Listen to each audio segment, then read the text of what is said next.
Hi, good morning. It's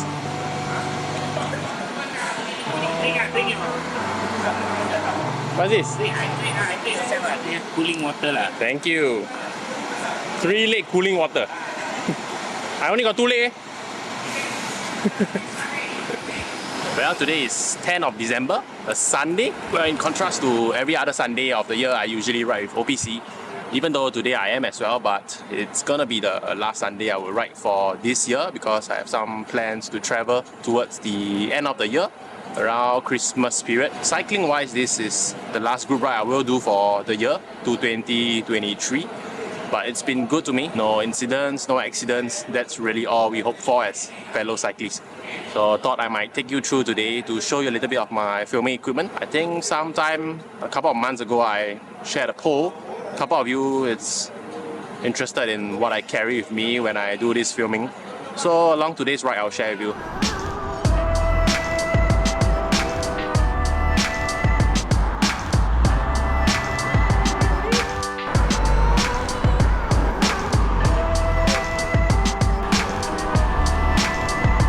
Usually whenever there is a flyover, we tend to take it, just like the one on my right. But it seems like based on body posture and body language wise today, it's gonna be a chill ride.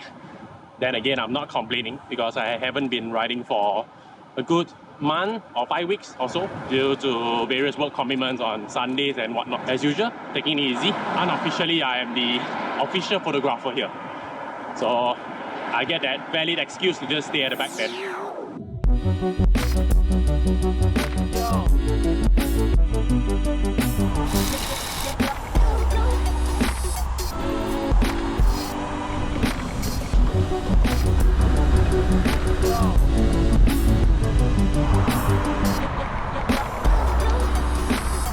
So usually while on the road, I tend to use my GoPro since it's easy to reach for. I just keep it in a snack pouch kind of bag that I mount to my stem just in front of my bike actually. So it's easy to reach for since to sometimes just reach it out for a quick footage while riding. It's much easier that way. And of course, whenever the opportunity permits, you want to use a better camera. But you know, for cycling, it's really just ease of access that trumps video quality, I guess.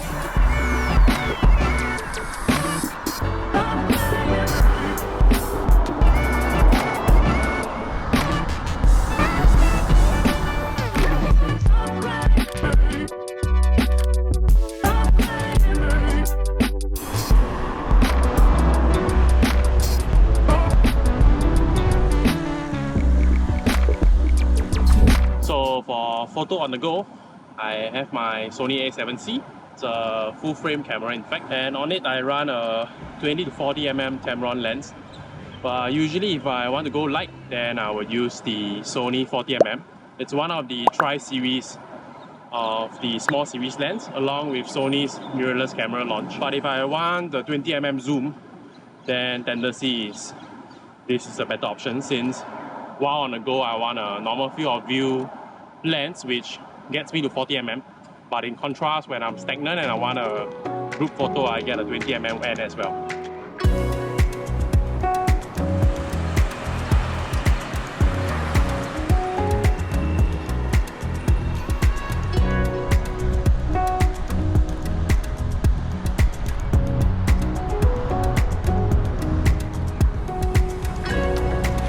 Distance is 28k now, all the way from my place.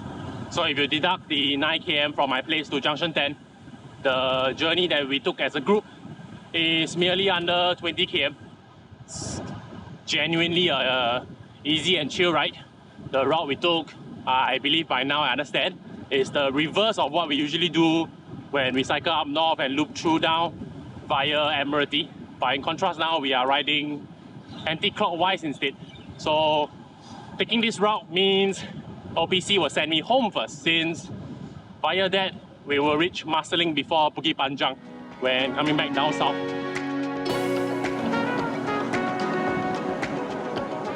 We're in Monkey Mall now, the infamous one at Upper Thomson Road by the side. We don't usually come here since we tend to come down south from the top instead. because this is on the left side of the road. You ought to ride northwards in order to come in here. It makes more sense that way.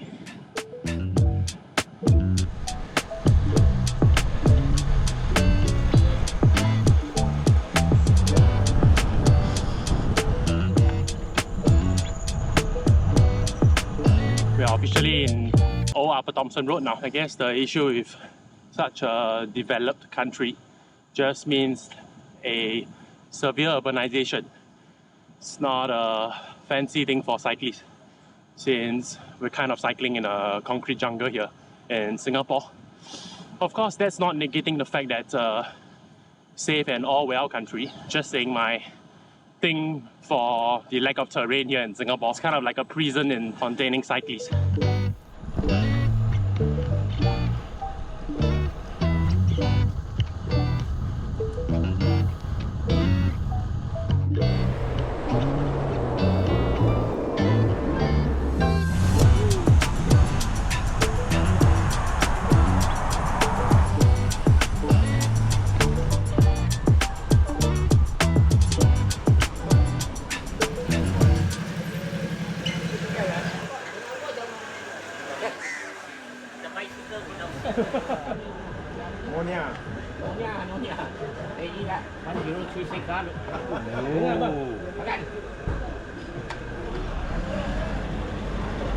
I'm now done with lunch. Before they pushed off, I just thought I might take this chance to explain a little bit. So with me, I have a A7C like I showed you earlier. I use a regular sling but equipped with a fit lock, kind of like a chest stabilizer. It allows the camera to be quick access while I cycle. When I don't need it, I swing it to the back, and when I need it, it kind of acts as a stabilizer like I earlier mentioned. Allows me to take photo on the go. I wouldn't say this is essential, but if you use a regular camera sling, you kind of lose this function, and the camera is a bit fidgety when you use it on the go, and there is a tendency where this may slide off your shoulder, and that may be catastrophic to your camera, I say.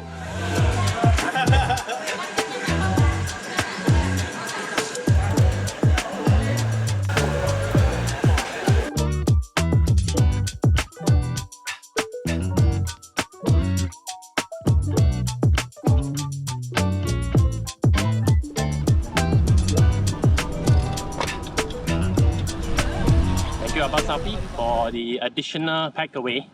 We have roti prata to go, even though we just had nasi lemak at Sembawang Wharfs. We seldom stop here for pit stop per se. I'm just going to take this opportunity to also share a little bit about my GoPro. I put a couple of wind maps along the places where the GoPro takes in spots of the GoPro where it takes in audio. So what these wind maps essentially do is cuts out wind. As fellow cyclists, you might know, being natural wind is something good to have, something that we always ask for more when out cycling, unless it's a headwind. But in contrast, for video capturing devices, wind is always an enemy. You always want to cut those out for crisp audio. Otherwise, it's essentially all you hear is just muffled.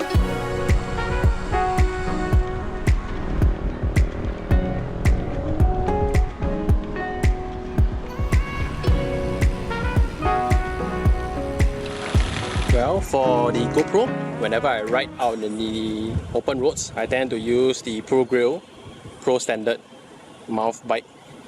It's a simple mount. There are kind of two functions. You can use it like a tripod, or you can kind of hold it by your hand. Of course, the most traditional way.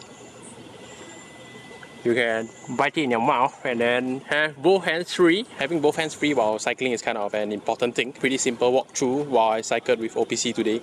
Just briefly showing you my filming equipment and accessories that I use when I'm cycling on a Sunday, or occasionally Saturday actually.